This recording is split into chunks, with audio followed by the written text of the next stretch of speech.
Hi friends, തടവറയ്ക്കുള്ളിലെ ജീവിതം എന്ന നോവലിൻ്റെ 29-ാം അധ്യായം തുടരുന്നു.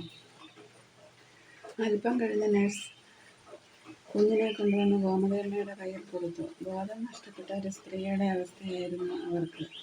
പെട്ടെന്ന് കരണം ചാടി എണീറ്റു. ഇതെങ്ങനെ സംഭവിച്ചു? നിങ്ങളിതിന് സമാധാനം പറയണം. എവിടെ ഡോക്ടർ? അയാളെക്കൊണ്ട് ഞാൻ സമാധാനം പറയിക്കും. കരുണൻ നിന്ന് ജ്വലിച്ചു. നിങ്ങളെല്ലാവരും കൂടി കൊന്നതാ എൻ്റെ കുഞ്ഞിനെ. പെട്ടെന്ന് അയാൾ ഊങ്ങിക്കരഞ്ഞു. ഗോമതിയമ്മ കുഞ്ഞിൻ്റെ മുഖത്തേക്ക് നോക്കി നിന്നു. അവരുടെ ശരീരം വിറകൊണ്ടു. പെട്ടെന്ന് അയാൾ അമ്മയുടെ കയ്യിൽ നിന്ന് കുഞ്ഞിനെ വാങ്ങി നേഴ്സിനെ ഏൽപ്പിച്ചു. എന്നിട്ട് പറഞ്ഞു, നിങ്ങളെടുത്തോ എൻ്റെ കുഞ്ഞിനെ. അതിൻ്റെ ജീവൻ നിങ്ങളെടുത്തില്ലേ, ഇനി അതിൻ്റെ ശരീരം കൂടി നിങ്ങൾക്കിരിക്കട്ടെ. വാ അമ്മേ.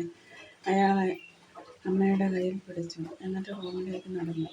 തിടുക്കത്തിൽ ഗോമതിയമ്മയുടെ ശരീരം ഒന്നുകൂടി നടുങ്ങി വിറച്ചു. വിറയലോടെ അവർ തിരിഞ്ഞു നോക്കി. അപ്പോഴവിടെ ആരെയും കണ്ടില്ല. കാർത്തിമോളെ കൂടി കൊണ്ടുവരട്ടെ, എന്നിട്ട് റൂമിലേക്ക് പോവാൻ മോനെ, അവർ പറഞ്ഞുകൊണ്ടിരുന്നു.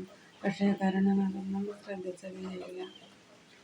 അടുത്ത ഭാഗം അടുത്ത വീഡിയോയിൽ. Thank you.